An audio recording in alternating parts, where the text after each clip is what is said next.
믿음의 삶을 살면서 우리가 기쁨으로 행복하게 살기 위해서는 천국이 어떤 것인지를 알고 살아가야 합니다. 우리는 믿음의 궁극의 지점은 천국이지만 그 천국은 이미 시작되었습니다. 우리 안에서 이미 시작되었기 때문에 우리는 오늘도 천국을 살아가고 있는 거예요. 꼭 죽어서 천국이만이 아니라 지금도 천국의 삶을 살고 있는 것인데, 그 천국이 어떤 것이 천국인지에 대한 기본적인 지식이 있어야만 진짜 기뻐할 수 있는 거예요. 천국이 어떤 곳인지 여러 가지가 있습니다. 예수님은 산상수훈을 통해서도 천국 백성의 윤리의식이 무엇인지를 말씀하면서 그렇게 살아가는 말씀도 하셨고, 또 천국이 어떤 곳인지 죄사함 이런 정도 우리에게 보여주셨는데, 오늘 본문을 통해서 우리가 가장 먼저 알아야 될 천국에 대한 이해는 천국의 주인 되신 하나님이 어떤 분이신지를 알아야 됩니다. 하나님이 어떤 분이신지를 바로 아는 것이 우리가 하나님과 함께 걸으며 하나님 안에 사는 이 땅에서의 천국의 삶이 행복으로 우리에게 와닿을 수가 있는 거예요. 오늘 예수님은 천국을 비유하시면서 천국의 주인에 대한 설명을 하면서 천국을 설명하십니다. 오늘 본문의 내용은 이런 거죠. 한 포도원 주인이 있습니다. 이 사람이 포도 추수할 때가 되어서 이른 아침, 시간이 나타나자 기록된 이른 아침에 품꾼을 고용을 합니다. 인력시장에 가서 고용을 하면서 오늘 하루 일하면 한 데나리온을 주겠다 약속을 합니다. 그리고 다시 제3시, 그러니까 아침 9시에 또 나가서 사람을 고용을 합니다. 그리고 제6시, 12시죠. 12시에 사람을 또 데려다가 포도원으로 드립니다.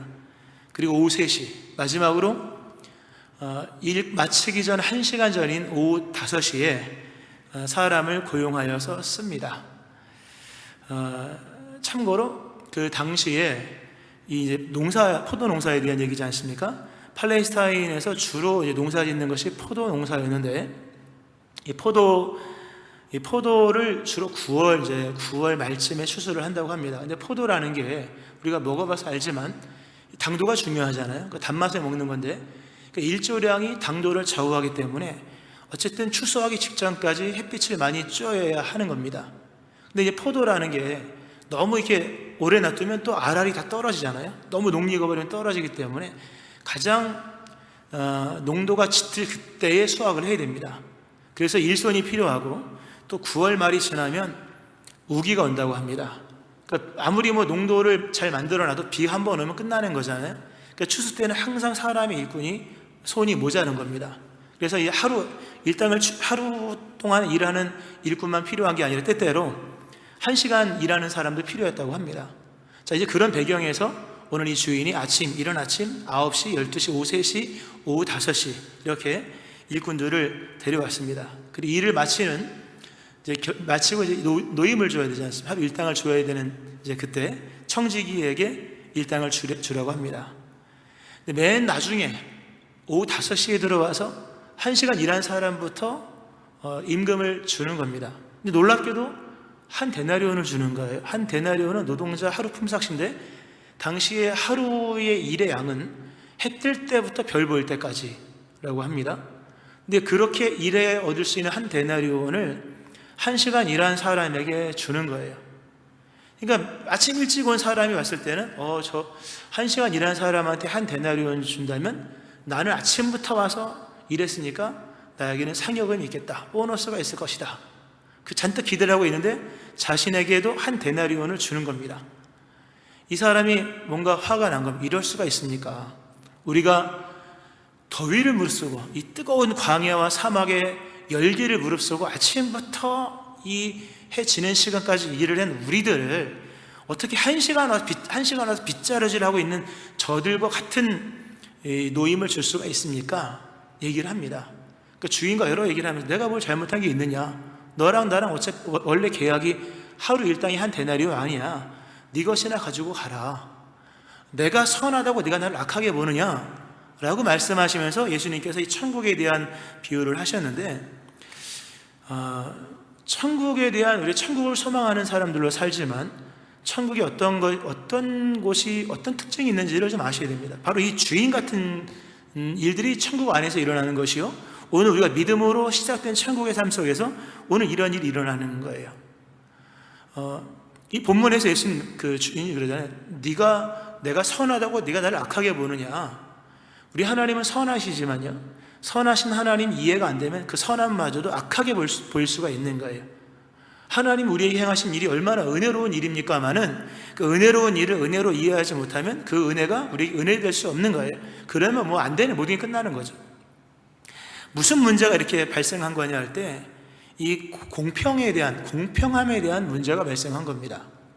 오늘 그 아침 일찍부터 9시 이전에 와서 아마 새벽에 온 거죠.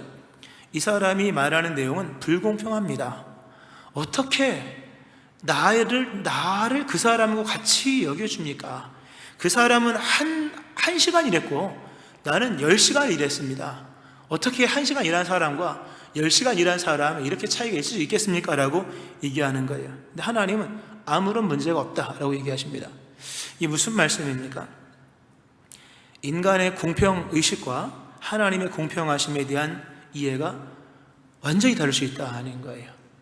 그러니까 하나님이 우리에게 베푸신 은혜가 우리 보기에 뭔가 안 맞는 듯한 모습으로 이해될 수가 있다는 거예요.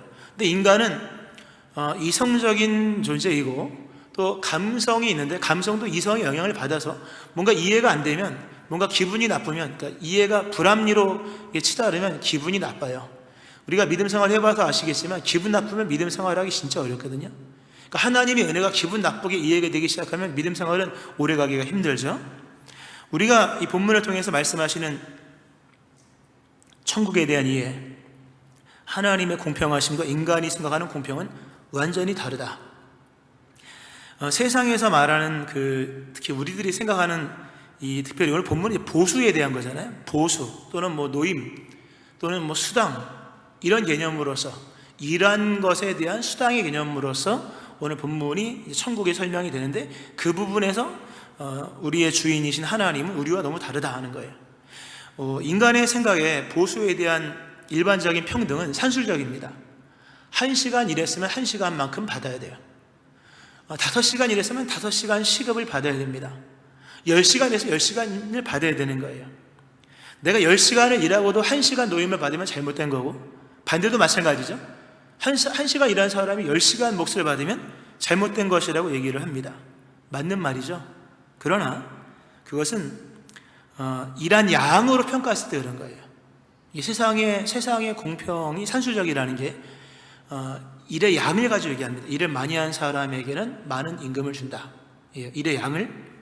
근데 우리 본문에서 예수님께서 비유하신 이 포도원 주인은 사람들에게 일을 시키기 위해서 고용하는 주인이 아니라는 거예요. 품삯을 주기 위해서 고용한 주인이라는 거예요. 이게 중요한 얘기입니다. 일을 시키기 위해서 만약에 사람들을 고용했다면 일한 만큼 줄 거예요. 근데 주인은 일한 만큼 주지 않았고 일했다는 것에 의미를 두고 임금을 줬다는 얘기입니다. 우리 하나님의 공평하심은 세상 사람들이 말한 것처럼 그렇게 산술적이지 않습니다. 세상은 일의 양을 따지지만 우리 하나님의 공평하심은 매우 인권적이에요. 일한 만큼 주신 것이 아니라 일한 사람에게 품삯을 주십니다. 일을 했다는 것에 의미가 있는 거예요. 10시간이냐 5시간, 2시간, 그건 일한 사람들 본인의 입장에서는 중요하지만 오늘 이 천국으로 비유된 이 주인으로서 봤을 때 중요한 것은 일한 만큼 주는 것이 아니라 일한 사람에게 품삯을 주는 거예요. 이게 하나님의 나라에서 굉장히 중요한 것이고 우리가 받는 은혜의 실체인 거예요. 오늘 본문을 여러 신학자들은 얘기하기를 이게 은혜 중에 은혜의 복음이다. 복음을 가장 잘 설명해 주는 비유다. 예수님의 복음을 가장 잘 설명해 준 비유가 대표적인 게 탕자의 비유죠. 탕자의 비유는 은혜 중에 은혜죠. 그러나 본문은요, 그 은혜 못지않은 은혜가 있는 거예요.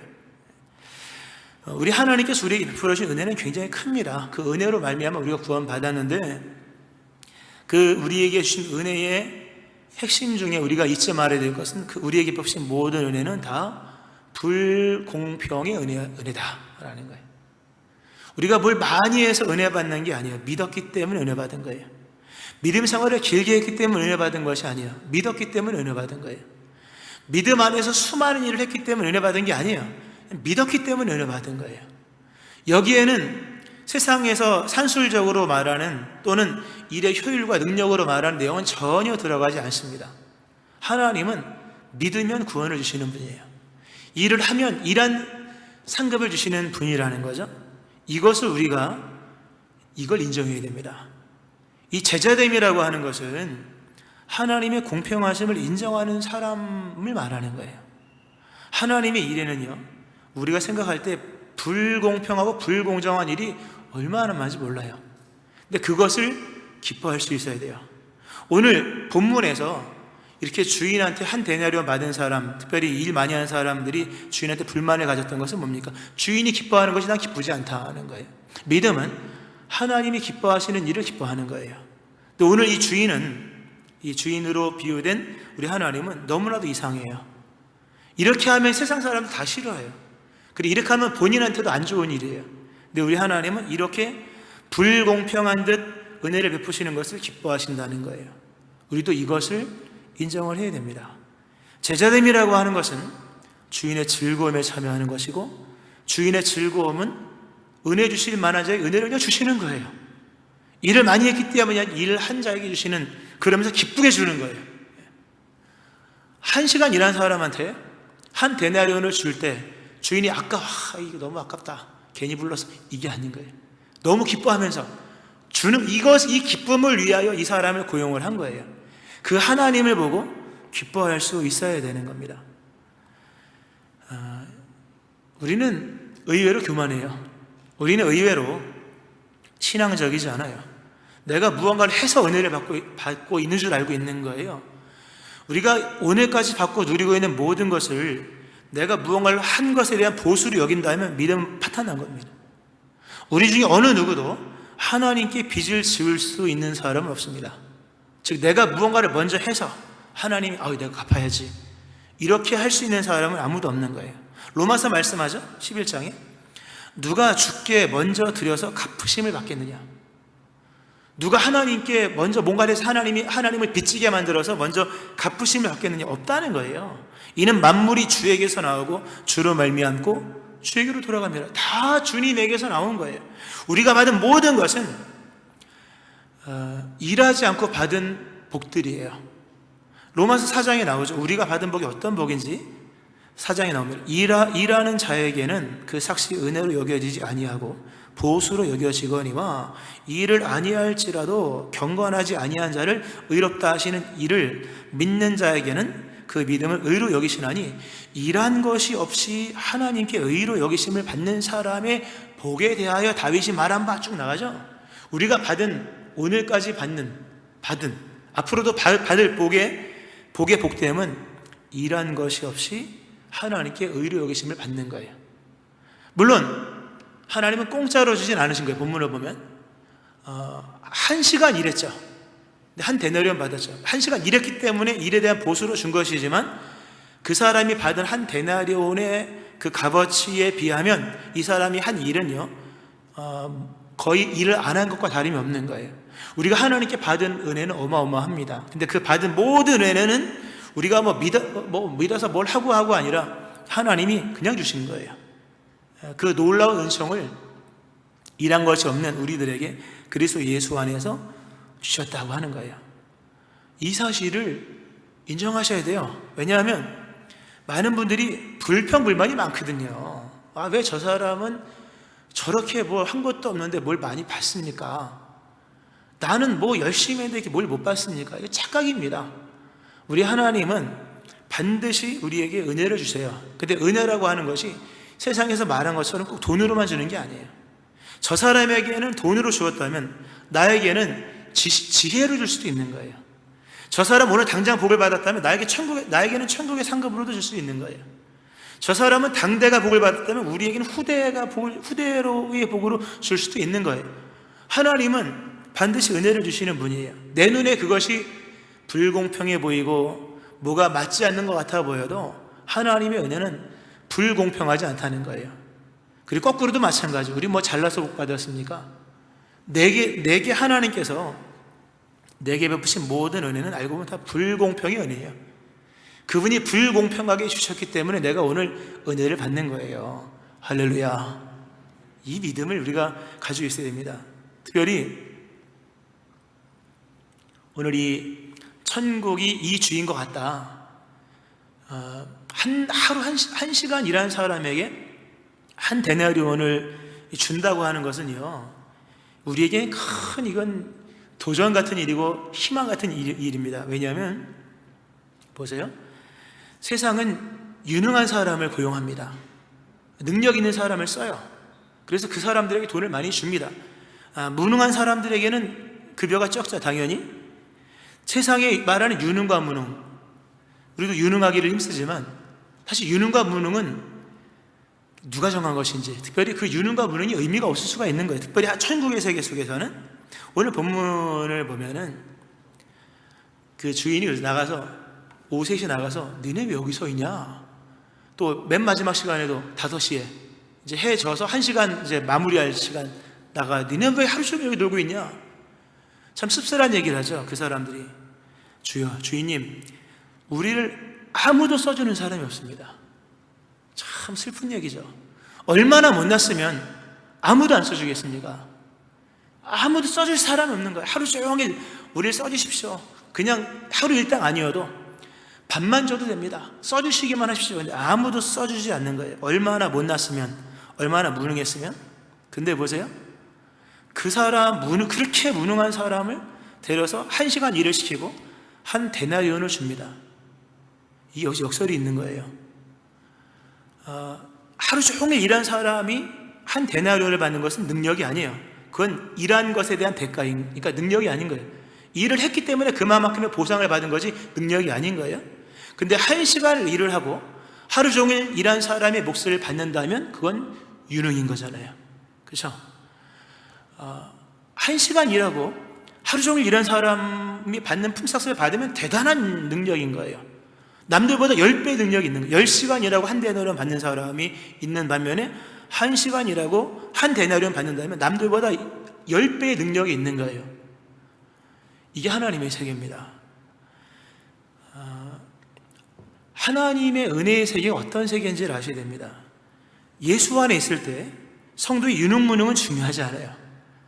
하나님이 쳐주시면, 인쳐주시면 우리는 1시간 일하고도 10시간 일하는 사람의 만큼의 은혜를 받을 수가 있는 거예요. 이게 은혜의 세계예요. 근데 하나님은 이거를 기뻐하신다는 분이에요. 할렐루야.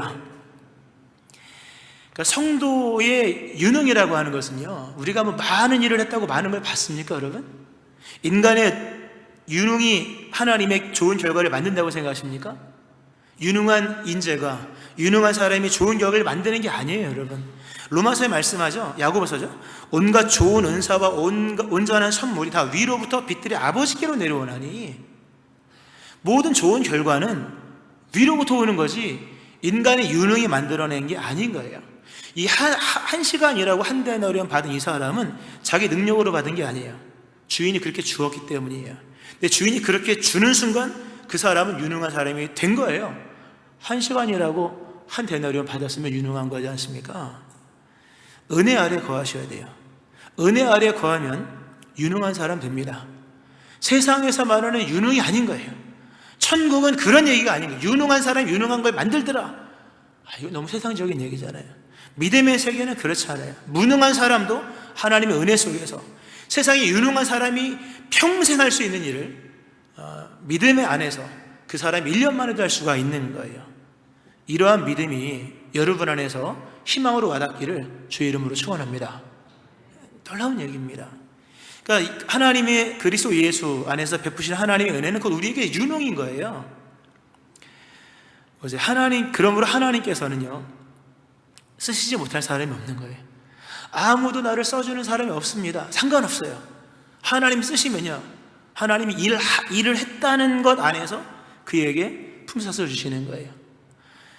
이걸 교회로 좀 적용을 시키면요, 교회 안에서는요, 분명히 일을 많이 하는 분이 있어요. 제가 봐도 진짜 일을 많이 하는 분. 그런가 하면 진짜 일 안 하는 분도 있어요. 어쩌면 저렇게 안 할까? 이렇게 꾸준하게 안 할까? 뭐 이런 분들이 있는데, 그런 하나님은 일의 양을 보시는 분이 아니에요. 일을 했다는 것을 보는 거예요. 얼마만큼 진실하게 하느냐, 얼마만큼 사랑의 마음으로 하느냐를 보시는 거예요. 그러니까 열심히 주의 일을 하셔야 돼요. 그러나 양적인 것을 가지고 자만하지도 말고 낙심하지도 말아야 돼요. 얼마든지 하나님의 나라는 먼저 된 사람이 나중 될 수 있다고 말씀하죠. 이 본문이 그러잖아요. 나중 된 사람이 먼저 될 수도 있는 거예요. 유능무능 일의 양도 의미가 없어요. 하나님의 은혜 속에서는, 그러니까 하나님의 은혜 아래에 거해야 되고 늘 진실한 마음으로 우리가 주님의 일을 하는 게 중요한 거예요. 거듭 말씀드리지만 하나님의 기준은, 하나님의 공평하심은 인권적인 거예요. 일한 만큼 주시는 것이 아니라 일한 사람에게 품삯을 주시는 분이라고 하는 거예요. 다 주의 일에 동참하시기를 축원합니다. 여기서 우리가 이제 만약에 이거를 좀 이렇게 확장시켜 설명을 한다면, 그러므로 우리는 부족한 사람들도 고용할 수가 있는 거예요. 만약에 우리가 사업하는 사람들이라면, 우리가 주님의 일을 할 때 욕심이 있습니다. 유능한 사람들을 직분자로 세우고 싶어요. 좀 괜찮은 사람들, 세상적으로 괜찮은 사람들 일꾼으로 세우고 싶고, 우리 교육자를 선빙할 때도 똑똑한 사람을 뽑고 싶은 게 인간의 마음이에요. 그러나 하나님의 나라는 그렇잖아요. 얼마든지 나중에 먼저 될 수가 있는 거예요. 무능한 자가 와서 유능한 사람처럼 될 수가 있는 거예요. 왜? 그 몫을 주시는 분은 하나님이시기 때문인 거예요. 아무리 무능한 사람이라도 하나님이 쓰시면 유능한 사람이 낼 수 있는 결과를 낼 수가 있는 거예요. 이 말씀을 준비하면서 좀 교회 생각을 좀 했었는데요. 아마 개인적인 얘기입니다만, 아마 포항에서 하나님의 은혜를 가장 많이 받는 교회가 아마 우리 교회가 아닐까 생각이 들어요. 개인적인 얘기입니다. 거듭 말씀드립니다만, 은혜를 많이 받았어요. 은혜가 얼마나 클까 생각을 해봤습니다. 오늘 본문에 이런 얘기 나오지 않습니까? 아침부터 사막의 열기와 뜨거운 그 광해의 뜨거운 바람을 맞으면서 하루 종일 일한 사람이 1시간 일한 사람과 동급 취급당했을 때 어떻게 그 사람과 나를 동일하게 취급받을 수 있습니까? 나는 저 사람보다 10배를 일했는데 어떻게 동일한 취급받습니까? 딱 그런 것 같아요. 우리가 지금 받는 우리 교회가 받는 은혜는 정말로 주를 위해 헌신하는 교회들이 받는 은혜를 받는 것 같아요. 그렇다고 우리가 온 힘을 다해 이런 교회는 아니잖아요. 아닌 것 같아요.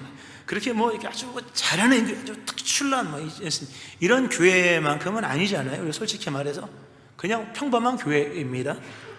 그런데 하나님께서 은혜를 많이 주시잖아요. 한국에 좀 이렇게 큰 교회들, 큰 교회가 좋은 것 같다고 말할 수 없지만 어쨌든 그 의미하는 바가 있는 거잖아요. 많은 교회는 100년 이상 된 교회입니다. 한 세기 동안, 100년이라는 한 세기 동안 주를 향해 신실하게 충성한 그 충성의 역사가 쌓여서 교회가 큰 교회들이 많아요. 근데 우리는 최근에 이런 복을 받은 거지 않습니까? 그러니까 한 세기, 100년 동안 충성한 교회들이 받는 복을 우리는 근 몇 년 사이에 지금 받고 있는 거예요. 이거 불공평한 거예요, 사실요. 근데 그 불공평한 은혜가 우리에게 주어지기 때문에 우리가 지금 이러한 은혜를 누리고 있는 거예요. 할렐루야. 늘 겸손하셔야 되죠. 이거를 기뻐하시는 하나님을 인정해야 되는 거예요.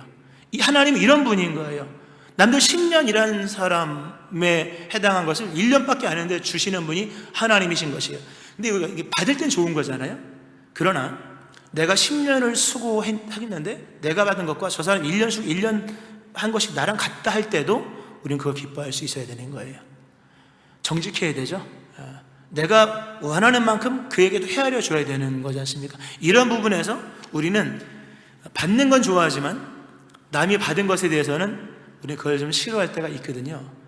이 불공평의 은혜를 우리는 깊이 있게 생각을 해야 됩니다. 특별히 이 본문과 상관해서 이제 성경을 이제 우리가 읽지 않습니까? 읽는데 세례 요한이 예수님이 메시아인지 아닌지에 대한 부분을 묻는 장면이 성경에 나옵니다. 누가복음에 보면 나오는데요. 들어보세요. 세례 요한이 감옥에 있으면서 예수님을 보면 저분이 도대체 메시아가 맞냐? 내가 저분을 따라야 되냐? 아니면 또 다른 분을 기다려야 되느냐? 라는 아주 복잡한 생각이 들었을 때 제자들을 보내서 세례 요한에게 제자가 있었으니까 보내서 확인을 시킵니다. 단도직입적으로 물어봅니다. 메시아 맞습니까? 맞다면 맞다고 말씀하고 아니면 아니라고 좀 해주십시오 라고 물었을 때 예수님께서 말씀하십니다. 예수께서 대답하여 이르시되 너희가 가서 보고 들은 것을 요한에게 알리되 맹인이 보며 못 걷는 사람이 걸으며 나병 환자가 깨끗함을 받으며 기먹은 사람이 들으며 죽은 자가 살아나며, 이 얘기를 쭉 해주십니다. 예수님이 지금 기적 얘기하신 거예요. 근데 지금 말씀한 기적들의 내용은 오직 하나님만 할 수 있는 기적들인 거예요. 눈 맞아 눈뜨게 하는 건 아무나 못하죠. 하나님만 할 수 있고, 귀머거리 귀 열리게 하는 것도 하나님이 하시는 것이고, 나병 환자 고치는 건 하나님만 하시는 거죠. 더 나아가서 죽은 자가 살아나는 것 하나님만 하시는 거예요. 그러니까 뭔 얘기냐, 나 하나님이야, 나 하나님의 아들의 메시아야, 얘기를 하는 거예요. 이 기적을 가지고, 엄청난 하나님만이 할 수 있는 기적을 가지고. 제가 여기서 말씀드리고자 하는 것은 예수님의 그 자신의 메시아됨에 대한 증거로 이야기가 거기서 끝나는 게 아니라 맨 마지막에 이 하나가 더 나온다는 거예요. 근데 참고로 예수님이 말씀하신 가서 전하라고 말씀하시면서 못 걷는 사람이 걸으며 나병 환자 깨끗함 받으며 기머거리가 들으며 죽은 자가, 이렇게 말씀하신 이게 점층법을 쓴 거거든요. 점점 어려운 내용을 풀어가시는 예수님으로 설명합니다. 메시아야 라고 얘기를 하거든요. 근데 맨 마지막에 뭐가 들어가냐면 죽은 자가 살아나며 가난한 자에게 복음이 전파된다 하라. 가난한 자에게 복음이 전파된다 하라. 내가 메시아인지 궁금하냐? 그럼 내가 행하는 표적을 봐라. 병자 고친 걸 봐라. 흔한 일인가? 메시아죠, 당연히. 그러나 그것보다 더 중요한 맨 마지막에 강조한 것이 가난한 자에게 복음이 전파된다 하라. 가난한 자에게 복음이 전파되고 있다는 걸 보면서 내가 메시아인 줄 알아야 된다, 이 얘기를 합니다. 자, 그 말씀을 이제 읽으면서 이 가난한 자에게 복음이 전파되는 게 뭐가 얼마나 대단한 거길래 죽은 자를 살리는 같은 급으로 얘기를 하셨는가. 그러나 실로 그것은 같은 급이에요.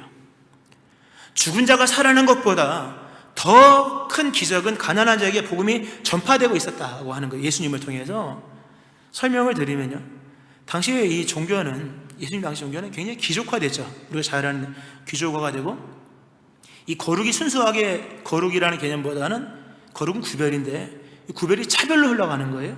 그리고 배타로 흘러가면 이제 극단으로 가는 거잖아요. 그렇게 흘러가고 있었고요. 당시 종교인들은 다 예루살렘 중심에 거주했습니다. 늘 성전을 가까이 하고 예루살렘 도시화된 그런 예루살렘 중심으로 신앙생활을 했고, 주로 그곳에 모여 살았습니다. 그에 반해 가난한 사람들은 주로 지방에 살았죠.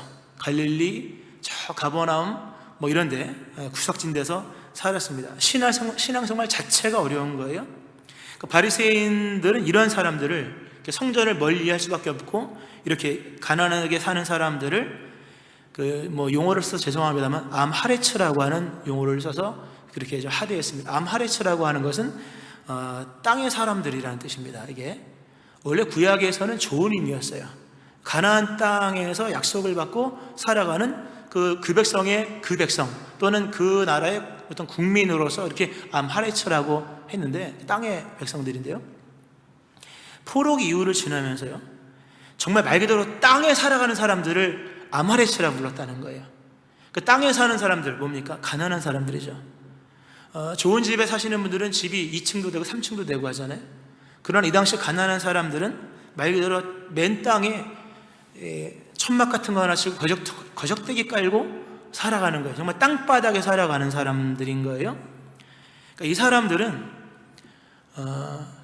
가난한 사람들이고, 당시 사회적 배경을 얘기하면 로마 식민지 통치와 유대 지배 세력 사이 이 이중 사회 구조 속에 적응하지 못한, 돈이 없었겠죠, 당연히. 정말 땅에서 흙먼지 가운데 사는 사람들인 거예요. 이 사람들은 암하레츠라고 하는 거예요. 이 사람들은 무식했습니다. 근데 무식할 수밖에 없었고, 믿음 생활이 굉장히 힘들었습니다. 힘들 수밖에 없었던 거예요. 그 이유는 좀 이따 설명하고, 그래서 바리새인들이 이 사람들 막 저주를 하죠. 율법을 알지 못하는 이 무리는 저주를 받을지로다. 요한복음 7장 49절. 다 아마레츠들에게 하는 거예요. 이 무식한 것들, 율법도 모르고 저주를 받아라, 이런 거예요. 근데 그들에게 예수님께서 복음을 전했다는 거예요. 이게 왜 기적이냐 하면, 이 아마레츠라고 하는 이 가난한 사람들, 땅에 속한 사람들은요, 땅과 너무 긴밀한 거예요. 집이 이 움막을 빼고 나면 집이라고 말할 수가 없는 거예요. 이 집에 바닥이 있는 거잖아요, 기본적으로요. 근데 거적대기 빼버리면 땅인 거예요. 그래서 땅에서 일어나는 일이 가장 직접적으로 이 사람들 영향이 끼치는 거예요. 요즘처럼 햇빛이 내리치면요, 더워서 살 수가 없는 거예요. 겨울에 찬바람 불면 추워 살 수가 없는 거예요. 모든 게 다 직접적으로, 땅에 있는 것들이 직접적으로. 땅의 재난이 가장 먼저 이들에게부터 오는 거예요. 홍수가 나면 이집부터 쓸어내리는 것이고, 가뭄이 오면 이집부터 물이 떨어지는 거예요. 워낙 땅하고 긴밀하게 붙어 있기 때문에 땅에 속한 것이 직접적으로 이들에게 항상 영향을 끼치는 거예요. 왜 자꾸 이렇게 제가 직접적이라고 하는 부분을 직접적 영향이 끼친다는 것을 이렇게 거듭거듭 이렇게 제가 말씀드리는가 하면, 그러므로 이 사람들에게는 우선성이 없는 거예요. 항상 우선성이 땅에서 일어나는 일들에게 다 빼앗겼다는 거예요. 바람 불면 성경 읽을 수가 없는 거예요. 천둥번개로 치면 교회를 갈 수가 없는 거예요. 너무나도 열악한 환경 속에 있었기 때문에 우선성이 항상 그것에 있기 때문에, 여러분 보세요. 믿음이라고 하는 것은 신앙의 기본이 뭡니까? 우선성이에요. 신앙의 기본은 우선성입니다. 우선성을 잃어버리면 믿음은 잃어버리는 거예요. 우선성이 무너지면 신앙은 무너지는 거예요. 먼저는 하나님의 나라와 의인 거예요. 근데 이 땅에 속한 이 아마레스라고 하는 이 가난한 사람들은 우선성을 빼앗긴 사람들이기 때문에 믿음 자체가 불가한 거예요. 근데 예수님이 이들에게 복음을 전하는 거예요. 이건 기적인 거예요. 복음을 전하는 예수님께서 예수님의 그 천국 메시지를 들어보세요. 예수님의 이렇게 성경을 보면 똑똑한 유대인들, 율법 바리새인 이런 사람들과 대화할 때는 구약의 얘기를 하십니다. 깊이 있는 얘기를 하세요. 알아듣기 힘든 얘기를 하십니다. 그러나 이렇게 땅에 속한 가난한 사람들에게 설명하실 때는요, 말 그대로 땅 얘기를 합니다. 예수님께서 천국 비유를 하실 때 이렇게 땅에 속한 이야기 많이 하셨잖아요. 밭에 감 주인 보아, 밭에 갖다 심은 겨자씨, 씨 뿌리는 자의 비유에서 4가지 토양들, 또 들의 백합화, 하늘의 땅에 떨어진 미랄, 다 흙얘기잖아요. 왜 이런 용어를 쓰셨을까요? 왜 이런 비유를 드셨을까요? 가난한 자에게 복음이 전파된다는 걸 말씀하시는 거예요. 가난한 자 이렇게 해야 알아들을 수 있는 거예요. 그러니까 이 성경 말씀 이렇게 풀어주시는 거예요. 그러니까 성경에 보면 듣는 자들이 기뻐했다고 나와요. 그 기뻐했다는 사람들은 가난한 사람들인 거예요. 한 번도 들어본 적 없는 복음. 아니, 복음이 이렇게 쉬워서 이런 거예요. 예수님 더 나가서 이 가난한 사람들에게 복음을 전하실 뿐만 아니라 복음을 선포하십니다. 이 사람도 아브라함의 자손이다, 이 인정을 해주시는 거예요. 대표적인 사람이 삭개오죠. 삭개오 세리장이잖아요. 완전 돈에 쩌들어 사는 사람이지 않습니까? 근데 그 사람을 이 사람도 아브라함의 자손이라. 또 어떤 경우에는 12 혈루증 18해 동안 귀신에게 서로 꼬부라진 여인, 이 여인도 아브라함의 자손이다, 이렇게 얘기를 하잖아요. 이거 바리새인들이 들을 때는요, 이거 속이 뒤집어지는 얘기입니다. 적어도 아브라함의 자손이 되려면 아브라함처럼은 살아야 되는 거예요. 아브라함처럼 살아야지만 아브라함이 받은 의로움을 받는 거예요. 유대 개념 속에서는 원래 그게 맞긴 맞고요. 근데 예수님은 그렇게 하지 않으셨거든요. 아브라함처럼 살아본 적도 없는 사람에게 예수님을 영접했다는 이유로, 자기 집에 들였다는 이유로 선언을 하시는 거예요. 아브라함처럼 한 번도 살아본 적 없는 사람에게 이 사람도 아브라함이라고 얘기하니까 이거는 심각한 문제가 있다는 거죠. 이 기적인 거예요. 근데 예수님 행하신 또 있죠. 예수님께서 세리와 창기들과 함께 밥을 드십니다. 근데 그 장면을 보면 그 변화산에서의 예수님의 모습이 좀 연상이 되더라고요. 예수님 변화산에 올라가시지 않습니까? 그 거룩한 산에서 모세와 엘리야와 함께 거기서 얘기를 하십니다. 모세 의인이잖아요. 엘리야 안 죽고 올라가는 의인이잖아요. 그 의인들과 함께 변화산에서 얘기하신 예수님. 근데 마치 예수님은 세리와 창기들과 밥을 먹으면서 즐거워하시는 장면이 무슨 변화산에서 모세와 엘리야를 만난 것처럼 기뻐하시는 거예요. 세리를 영접하고 창기를 영접하고 수많은 주인을 영접하는 이런 모습, 이거 기적이에요. 근데 바리새인들의 입장에서 봤을 때는요, 이거는 불공평 중에 불공평인 거예요. 이게 가난한 자에게 복음이 전해지는 내용인 거예요. 더 나아가죠. 율법을 예수님이 가르쳤는데 예수님이 산상수훈을 다 마치고 난 이후에 시간이 좀 지났겠죠. 11장에서 마태복음에서 너희들 율법 지키기 힘들지? 가난한 사람들, 우선권 땅이 빼앗겨서 우선성 무너진 너희들 율법 지키기 힘들지? 내게로 와. 수고하고 무거운 짐자들 다 내게로 와. 내가 너희를 쉬게 할게. 내가 대신 지켜줄게. 너는 내 안에만 있으면 돼. 나의 멍에 아래만 있으면 돼. 내가 대신 지켜줄게. 너는 그냥 쉬어. 이런 거예요. 완전히 불공평의 은혜죠. 이게 가난한 자에게 복음이 전해지는, 이게 기적이에요. 우리가 지금 받고 있는 은혜가 뭔지를 아셔야 돼요, 여러분. 우리는 가난한 자에게 복음을 여기서 은혜를 다 받고 있는 거예요. 그리스도 예수로 말미암아 우리가 지금 받고 있는 은혜는 그 누군가가 봤을 때 다 불공평의 은혜인 거예요. 바리새인들이 왜 예수님을 죽이고 싶어 합니까? 왜 죽였을까요? 뭔가 안 맞는 일을 자꾸 하시는 거예요. 근데 예수님은 그것이 나의 메시아됨의 증거다라고 하는 거예요. 예수님이 여러분의 메시아로 뭘 여러분이 할 수 있겠습니까? 예수님도 우리에게 내가 너의 메시아임을 우리에게 뭘로 제시하겠습니까? 지금 나에게 은혜 베푸신다는 거예요. 오늘까지 우리가 받은 모든 은혜는 다 불공평의 은혜입니다. 불공평한 상태에서 우리에게 주어진 은혜인 거예요. 깨닫고 믿기를 축원합니다. 그러므로 겸손하셔야 돼요. 그러므로 다른 사람이 받은 은혜에 대해서 이렇다 저렇다 말할 수 있는 것들이 아니라는 거예요. 말씀을 맺습니다. 은혜가 누군가에게는 불공평해 볼 수 있습니다. 교회 안에서 마찬가지예요. 어쩌면 저렇게 일을 안 할까? 너무 그렇게 뭐라 그러지 마세요. 천국이 멀어지는 거예요. 하나님은 다 알아서 하십니다. 불공평의 은혜, 내게 부신 모든 은혜는 다 특혜와 같은 은총입니다. 내가 행한 대로 받은 거 하나도 없어요. 수고한 만큼 얻은 것도 아니고 행위 이상으로 받았고 수고보다 더 월등하게 받았고 늦게 왔음에도 받았고 땀 흘린 것도 없는데도 받았고 등록한 지 몇 년 되지도 않았는데 은혜 받았고 거예요. 너무 송구하죠? 근데 주님의 음성을 들어보세요. 오늘 본문을 가만히 보면 주인과 먼저 일한 사람이 막 옆에서 막 티격태격 하는 거잖아요. 제일 민망한 사람이 1시간이라고 한 데나리온 받은 사람이 제일 민망했을 것 같아요. 자기 때문에 일어난 일이잖아요. 근데 아마 성경 끝난 얘기지만 성경이 뒤에를 막 인적으로 파이신다면 나중에 열심히 일하고 한 데나리온 받은 사람 간 다음에 그 주인이 1시간이라고 한 데나리온 받은 사람한테 아마 그랬을 것 같아요. 괜찮아. 내가 그렇게 해주기로 한 거야. 너 1시간이라고 한 데나리온 받았지? 괜찮아. 충분히 한 거야. 나는 이걸 기뻐해. 우리가 받은 은혜는요, 불공평한 은혜 받은 거, 불공평의 은혜를 받은 겁니다. 정말 송구할 뿐이죠. 그러나 주님의 음성을 들어보세요. 너에게 준 나의 은혜는 합당한 은혜야. 받을 자격이 있어. 라고 하는 겁니다. 말씀했습니다. 이 불공평의 은혜 속에서 우리의 기회가 주어진 거예요. 그리고 오늘도 그 은혜 가운데 우리를 부르십니다. 1시간이라도 좋으니 들어가서 일하라. 지난날 후회하지 말고 일하라. 이대로 좋으니 과거가 어땠든 간에 지금 들어가서 일하라고 할 때 오늘 일하면 하나님께서 우리에게 주시는 그 열심히 일한 사람의 은총을 우리에게 베풀어 주시는 것입니다. 그러나 이 한 가지를 기억하셔야 됩니다. 이렇게 하나님께서 우리에게 불공평의 은혜를 베푸신 것은 그 대가를 예수님이 대신 지불하셨기 때문이에요.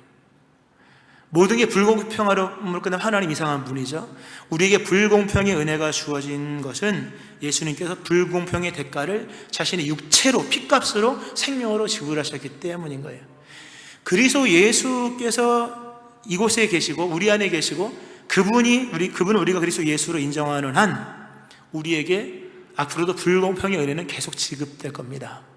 그리스도 예수를 믿는 믿음 안에서 오늘도 은혜롭게 살아가시고 이 하나님을 인정하고 기뻐하시는 여러분 되어지기를 주님의 이름으로 축원합니다.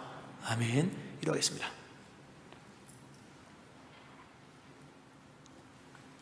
너희는 그 은혜에 의하여 믿음으로 말미암아 구원을 받았으니 이것은 너희에게서 난 것이 아니요 하나님의 선물이라. 행위에서 난 것이 아니니 이는 누구든지 자랑하지 못하게 함이라. 하나님, 불공평의 은혜를 기쁘게 허락하신 하나님께 찬송을 드립니다. 아무런 할 말이 없습니다. 그저 감사할 뿐이며 그리스도 예수 안에서 앞으로도 허락하실 이 불공평의 은혜를 믿으면서 이제 포도원에 들어가서 일하라 말씀하신 말씀을 따라 남은 여생 주를 위해 살아가는 저희를 되게 하여 주옵소서. 아름다우시고 신실하신 하나님의 은총과 하나님을 찬송드리오며 예수님 이름으로 기도합니다. 아멘.